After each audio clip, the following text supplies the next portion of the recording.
Queria falar com os irmãos sobre chamado, tá bom? E eu coloquei o título dessa mensagem, a improbabilidade do chamado, né? Vamos abrir nossas Bíblias lá em Marcos 16, verso 15. São dois versículos principais, Marcos capítulo 16 e depois, mais à frente, 1 Coríntios capítulo 1. Depois eu vou pedir encarecidamente para que o irmão deixe a sua Bíblia aberta, porque nós vamos ler vários versículos, tá bem? Por que eu coloquei o tema dessa mensagem de improbabilidade? Os irmãos sabem o que é improbabilidade, não é? Aquilo que é contrário de provável, né? Eu estava conversando semana passada com um jovem muito bonito aqui dessa igreja. Cadê ele? Alex, não, é jovem. Tá? Brincadeira. A gente estava comentando, foi uma conversa breve assim. Nós concordamos que matemática não é a nossa cena, né? Quantos aqui não são bons em matemática também?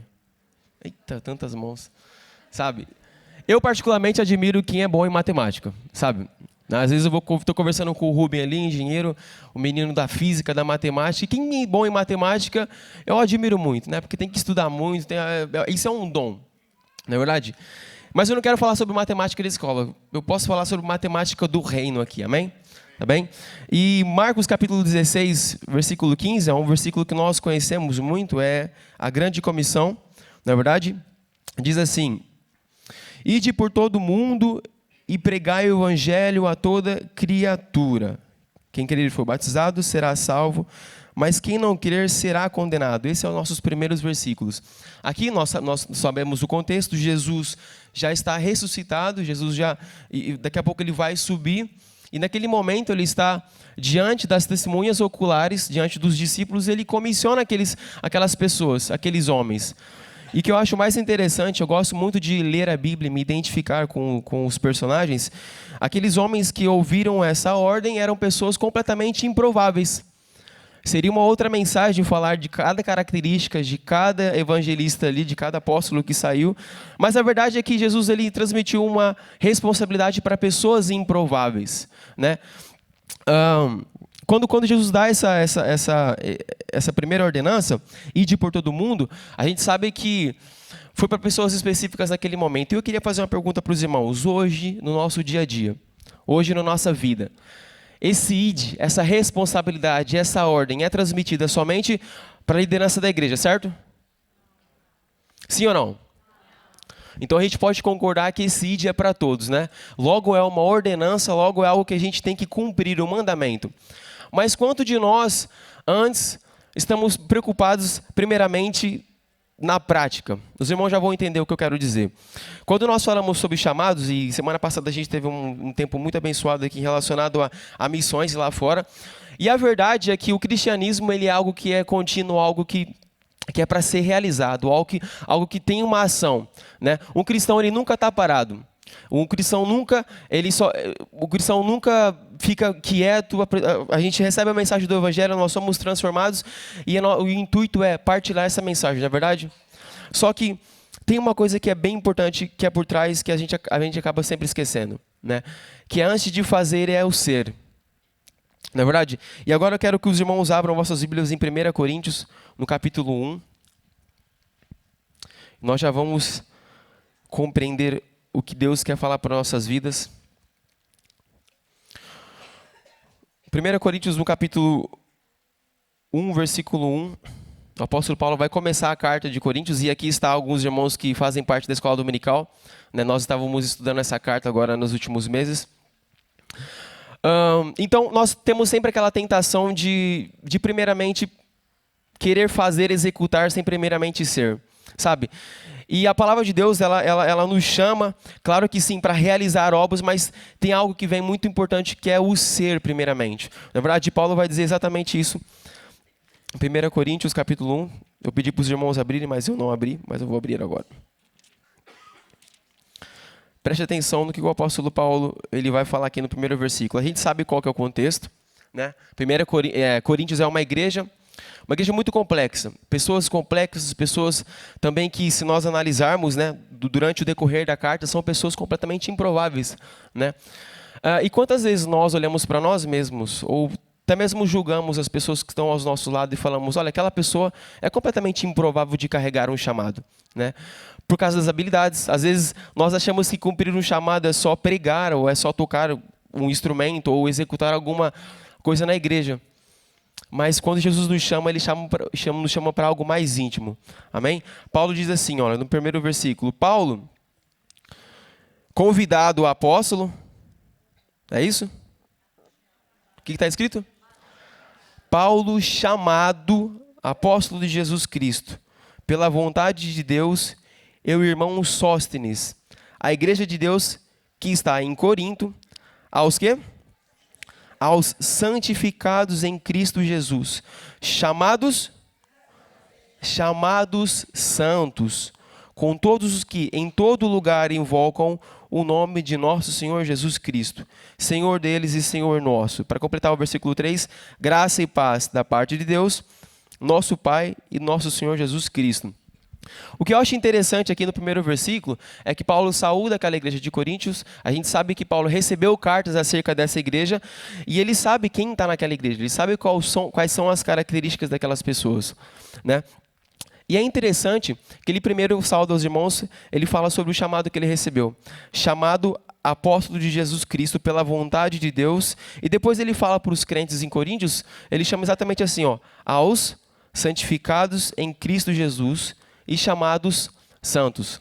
Sabe, a primeira característica que eu queria partilhar com os irmãos aqui é que as pessoas que sabem que são improváveis, as pessoas que sabem que faltam qualidades, mas que estão dentro da vontade do Senhor, dentro do coração, elas entendem que existem algumas etapas para passar em sua vida. E a primeira delas que eu queria falar com os irmãos é sobre santidade, né? Paulo, ele conhece aqueles crentes, sabe que há muitas dificuldades naquela igreja, mas mesmo assim ele chama eles assim, ó, aos santificados em Cristo Jesus, chamados santos. A primeira característica de uma pessoa que é improvável, mas que reconhece Jesus como seu único e salvador, ela passa por um processo de santificação, né?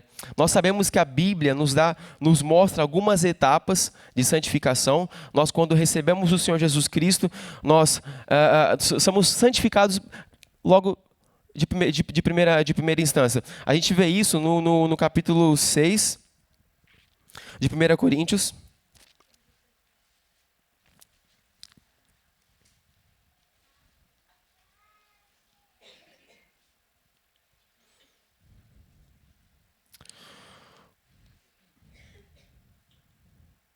Versículo 11.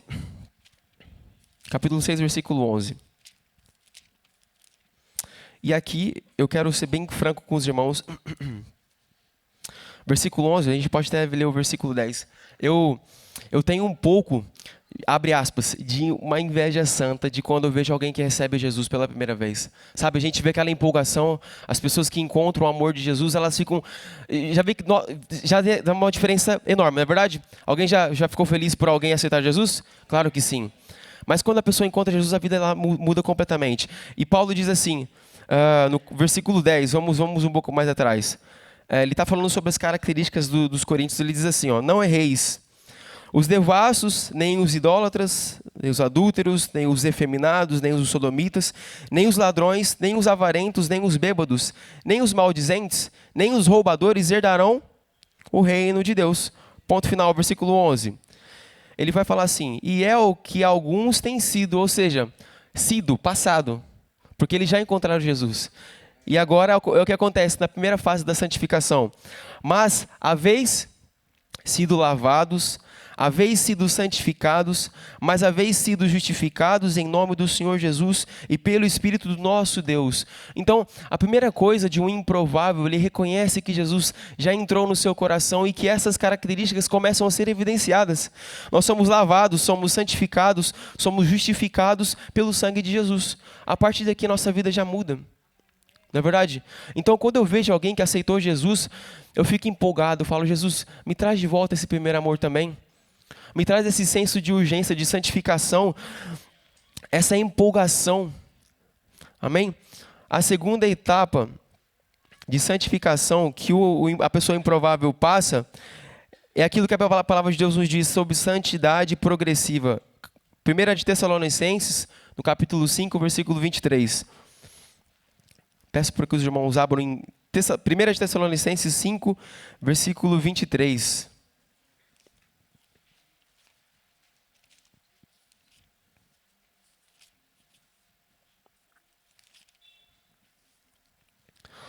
E aqui, esse versículo, ele entra em contraste com algumas teorias teológicas de que, uma vez que a gente conhece o Senhor Jesus Cristo, nós já somos salvos garantidamente, né? O versículo 23 diz assim: E o mesmo Deus de paz vos santifique em tudo, e o vosso espírito e alma e corpo sejam plenamente conservados e irrepreensíveis para a vinda de nosso Senhor Jesus Cristo. Amém? Ou seja, Paulo está dizendo aqui que no decorrer da caminhada cristã existe algo que é progressivo. Nós ainda não nos tornamos santos completamente. No nosso dia a dia, segunda, terça, quarta, quinta, sexta, nós passamos por situações na nossa vida em que nós precisamos agarrar na palavra de Deus, colocar no nosso coração e vivenciá-las. Com oração, com disciplinas espirituais. E é aqui que a gente começa a fazer a autoanálise. Como é que nós estamos sendo no nosso dia a dia, né? Se nós olhamos para o nosso espelho, nós sabemos que nós somos improváveis de carregar esse chamado. Se nós não conseguimos encontrar características em nós, nós precisamos voltar atrás e passar por essas fases. Na verdade, essa santificação que tem que ser progressiva. Uma última fase que a palavra de Deus nos mostra é a santificação que nós vamos receber na eternidade. A glorificação. 1 Coríntios capítulo 15, versículo 51. Volta atrás um bocadinho. 1 Coríntios no capítulo 15, versículo 21. Aliás, versículo 51. 15, versículo 51.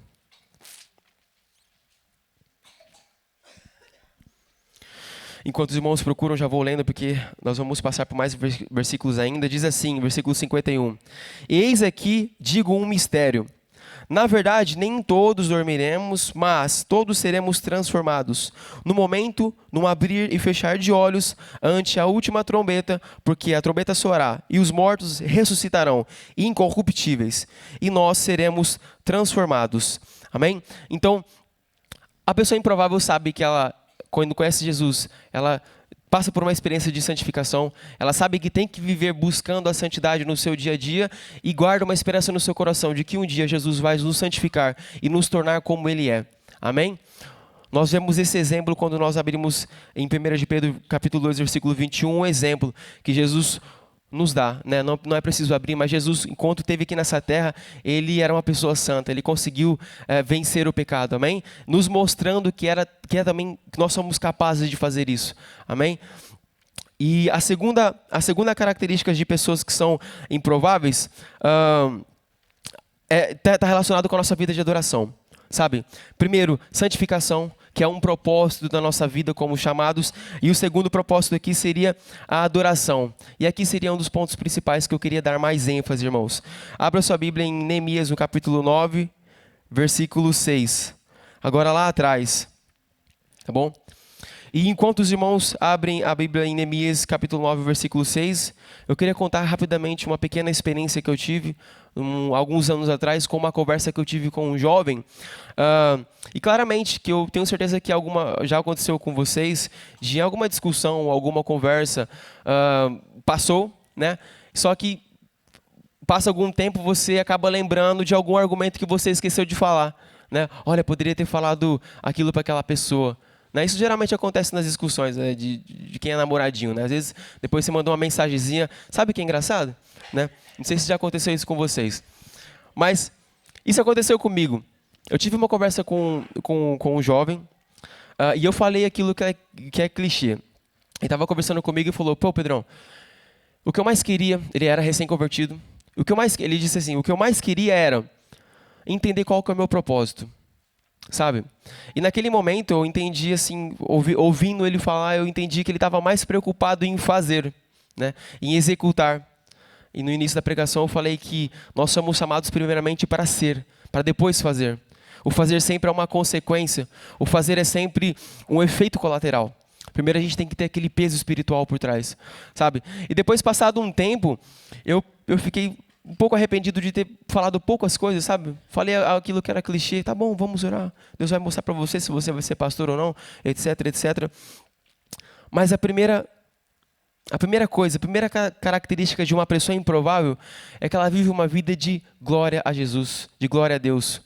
Nós somos criados única e exclusivamente para dar glória a Deus. A filosofia pergunta para nós de onde nós vemos, para onde nós vamos, o que nós somos. E a Bíblia já responde, nós somos criaturas de Deus com o intuito de louvar a Ele. Essa é a primeira característica. O meu propósito, o meu chamado é para ser santo, viver em santidade, é verdade. E uma vida de adoração a Ele. Não é só vir aqui na igreja, é muito fácil vir aqui na igreja, tocar um bom instrumento, cantar, executar algum trabalho, levantar as mãos para as fotos, isso é uma coisa muito maravilhosa, é fácil. Mas eu até lembro quando Jesus fala no Mateus capítulo 6, quando ele chama para algo mais íntimo. Ele fala para a gente entrar no nosso quarto, fechar a porta e orar a Deus em secreto. Ou seja, ele chama para algo que é mais secreto, para algo que é mais íntimo. Sabe? Então a nossa vida, o nosso primeiro propósito é dar louvor e glória a Deus. Esse é o primeiro. E aquilo eu falei assim, eu devia ter falado isso para aquela pessoa. Mas a minha oração é que Deus alcance o coração daquela pessoa e alcance o nosso coração também, amém? Então o nosso propósito de vida é glorificar e exaltar o nome do Senhor. E Neemias capítulo 9, versículo 6. Deixa eu abrir aqui. O contexto é que Esdras já restaurou os muros de Jerusalém. Versículo 9. Capítulo 9, versículo 6. Ele diz assim, ó. Tu só és Senhor. Tu fizestes o céu dos céus e todo o seu exército, a terra e tudo quanto nela há, os mares e tudo quanto neles há. Tu o guardas em vida a todos, e o exército dos céus de toda a terra. Quando a gente lê esse contexto, a gente entende que depois que essas pessoas construíram o muro, eles deram glória ao Senhor, sabe? Eles cumpriram primeiro o propósito essencial, que é dar louvor a Ele. Amém? Isso deve ser evidenciado na nossa vida, no nosso cotidiano, sabe? No nosso trabalho, na nossa escola. O que Deus quer é que nós cumprimos o nosso chamado, é andar em santidade e transmitir o louvor a Ele. E enquanto nós adoramos, o Senhor trabalha na nossa vida, sabe? Eu uma vez estava conversando com o meu pai, e isso lá no Brasil ainda adolescente, eu sempre nasci no berço evangélico, mas teve um momento da minha vida que eu recebi um chamado, que eu entendi que Jesus queria algo para a minha vida. E eu falei, pai, eu quero fazer alguma coisa para Deus. Né? E já no Brasil eu pensava um dia poder fazer um seminário, poder ir para o Instituto Bíblico. E meu pai falou assim, seja fiel, continua sendo fiel, busca a Deus, faz uma faculdade, faz alguma coisa, e no momento certo alguma coisa vai acontecer. Certo? Depois eu vim para Portugal, depois um tempo depois eu conheci o pastor Paulo Branco e a Mana Mari na Espanha, e o pastor Paulo Branco, interessante que ele falou a mesma coisa. Quando eu disse para ele que eu queria ir para o Instituto Bíblico, ele falou, olha, continua sendo fiel, quando houver a oportunidade você vai. E nisso, eu continuava fazendo a minha vida normal, mas adorando o Senhor, buscando o Senhor, cumprindo, sendo fiel na igreja local, no tempo eu servi na igreja de Elvas, e quando surgiu a oportunidade foi tudo natural. Né? Ou seja, quando nós nos preocupamos com a profundidade do nosso chamado, que é em santidade, e depois a glorificação do Senhor nas nossas vidas, o Senhor começa a encaixar as coisas, sabe? Talvez a gente olhe para nós mesmos e acha que nós somos improváveis, e de fato nós somos. Se olharmos para a nossa natureza, a gente não tem capacidade de fazer nada, mas não é sobre nós, não é sobre mim, mas é sobre aquilo que Ele faz na nossa vida. Não é verdade? E é isso que conforta o meu coração, é saber que Deus é quem trabalha em mim, em nós. Amém? E meu pai falou isso. Continua sendo fiel que um dia a oportunidade vai aparecer. E de fato aconteceu. Anos depois eu acabei indo para o Instituto. E quando eu olho para esse louvor, para esses versículos e não só, eu entendo que eu preciso louvar o Senhor, viver uma vida de glória, uma vida de louvor a Ele. Amém? Do meu trabalho de vez em quando, às vezes na minha casa, às vezes a gente sabe que o dia a dia a gente acaba se estressando com muitas coisas, sabe? Eu já pude partilhar isso com alguns irmãos.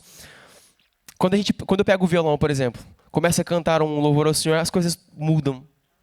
No momento ali a gente está em alguma dificuldade ou algo tenso. Esses dias, eu até não quero demorar muito tempo, contar um testemunho. Mas Quando começa a adorar o Senhor, isso não quer dizer que a pessoa precisa tocar uma guitarra, de maneira alguma, mas louvar o Senhor. Quando nós adoramos o Senhor, Ele começa a mover as coisas que estão ao nosso redor, amém? E eu acabei vivendo isso alguns dias atrás. A gente acaba adorando ao Senhor e o nosso ambiente acaba sendo mudado, amém? Então o nosso propósito, primeiramente, de alguém que é improvável, é se santificar, né, através de Cristo, viver uma vida de louvor e adoração a Ele, amém?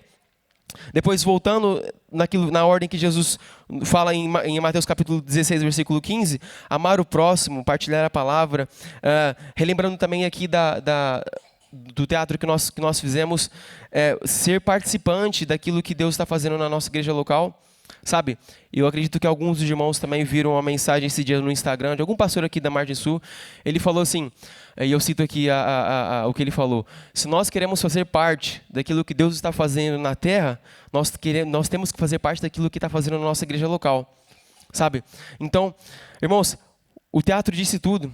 Sabe, se eu e você temos alguma capacidade de poder fazer parte da igreja local, por que sobrecarregar algumas pessoas?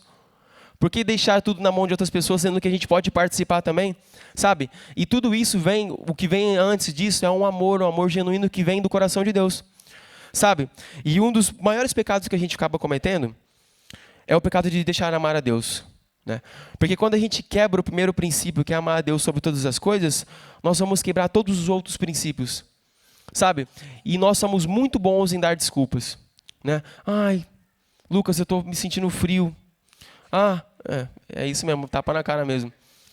Eu e vocês somos muito habituados a pôr desculpas nas coisas. Sabe, estou me sentindo frio. Sabe, e na verdade nós acabamos estando em pecado. Sabe, porque se a gente quebra o primeiro princípio de amar a Deus sobre todas as coisas, os irmãos concordam que isso é um pecado, não é verdade? E quando a gente vai para Apocalipse, quando João escreve para a igreja de Éfeso, ele começa elogiando aquela igreja, fala: olha, vocês são muito bons naquilo que vocês fazem, são bons músicos, são bons pregadores, são bons oradores, são pessoas que fazem boas obras, etc, etc, etc. Mas tenho, porém, contra ti uma coisa. O que é? Que deixaste o primeiro amor. Lembra de onde caíste e vá para o arrependimento. Ou seja, se João fala que, se ele dá esse alerta, que é para voltar e se arrepender, significa que é um pecado. E se é um pecado, nós precisamos voltar atrás e prestar atenção de como é que tem sido a nossa vida. Amém? Um terceiro e último ponto, eu queria só relembrar de algumas pessoas, de alguns personagens bíblicos, não é preciso abrir, mas 4 personagens bíblicos que eu coloquei aqui nessa pregação, que a primeira pessoa é Davi, uma pessoa que era completamente improvável, né? E Deus ali acaba ensinando não só Davi, os pais deles, mas o profeta também, que quando é para ungir um rei, ele vai na casa do pai de Davi. Como é que é o nome dele? Esqueci. Jessé, obrigado. Quando vai na casa de Davi, quem está lá primeiro? São os irmãos dele, pessoas fortes, pessoas muito mais, aos olhos do ser humano, prováveis de se tornar rei. E a pessoa mais pequenininha, o rapaz mais feinho, mais pequenininho ali, era a pessoa que era provável para Deus. Não é verdade? Então Deus pode fazer isso na minha e na sua vida. Amém? Uma segunda pessoa, bonitinho, né? Gostaram Uma segunda pessoa, um segundo personagem, que é Elias. Nós vemos principalmente um relato muito interessante no capítulo 19 de 1 de Reis. Não precisa abrir agora, mas Elias já tinha experimentado, já tinha visto a glória de Deus sendo manifestada, mesmo assim ele teve medo. Capítulo 19 diz que ele fugiu, que ele entrou numa caverna. Outra pessoa que era completamente improvável, nós já falamos sobre ela, é o próprio apóstolo Paulo. Em Atos capítulo 9, nós vemos que Paulo era um perseguidor, ele matava os cristãos, não é verdade? Tanto é que quando Deus fala com Ananias até fala assim: mas Senhor, essa pessoa aqui é um perseguidor, é uma pessoa que mata, qual que é a probabilidade dele ser chamado? Mas é aí que Deus trabalha, na improbabilidade, amém? A quarta pessoa e última é o apóstolo Pedro, que antes era uma pessoa muito robusta, uma pessoa muito ignorante, uma pessoa muito explosiva, um pescador, e mais para frente acabou se tornando um dos líderes mais importantes da igreja, autores de alguns livros também, aqui, de um livro aqui no Novo Testamento. Amém? Ou seja, a pessoa improvável, ela entende, responde o chamado de Deus. E aqui a ênfase tem que ser no artigo definido, que é não um chamado, não apenas algo básico, mas o chamado de Deus. A pessoa que é improvável, ela entende que ela tem que viver uma vida em santidade. Ela entende que tem que ter uma vida em adoração ao Senhor. Ela olha para a palavra de Deus, identifica pessoas que eram improváveis, mas acabaram sendo prováveis para o trabalho de Deus. Uma pessoa também improvável, ela vai ver o trabalho na igreja, não vai deixar nas costas de somente uma pessoa, mas vai participar. Amém? Então, o que Deus tinha colocado no meu coração era exatamente isso. E quando eu pego primeiramente para mim, né? Eu sou a primeira pessoa que gostaria de vir aqui na frente, sabe? Às vezes aqui as pregações são maravilhosas e há apelos. E às vezes o que dá vontade no meu coração é de vir aqui outra vez, sabe? Eu quero aceitar Jesus outra vez, porque é tão bom quando a gente se entrega em rendição a Deus. E eu queria fazer, antes de passar a palavra para o pastor Juan, baseado nessa mensagem, eu queria desafiar algumas pessoas, ou melhor, queria perguntar para vocês se existe aqui algum corajoso que olha para a palavra de Deus e entende que é chamado, sente esse senso de responsabilidade, mas que às vezes não tem coragem, mas que às vezes se acha incapaz de poder fazer isso. Eu queria que você curvasse a sua cabeça antes de passar a palavra para o pastor Juan. E juntamente comigo eu queria fazer uma oração e também um apelo. Que se você é jovem, ou você é adulto também, que ouviu essa palavra, às vezes você acha que você é improvável, que você não tem capacidade de fazer isso ou aquilo, mas é o que Deus falou no meu coração, eu queria que Deus falasse também no seu. Senhor Jesus, aqui estamos nessa manhã, Pai. Nós oramos e agradecemos o Senhor pela essa palavra, Pai Santo. Obrigado porque o Senhor nos escolheu, o Senhor nos trouxe aqui nessa manhã. O Senhor, Pai Santo, revelou a Tua palavra para nós. O Senhor trouxe o Teu Filho, Jesus.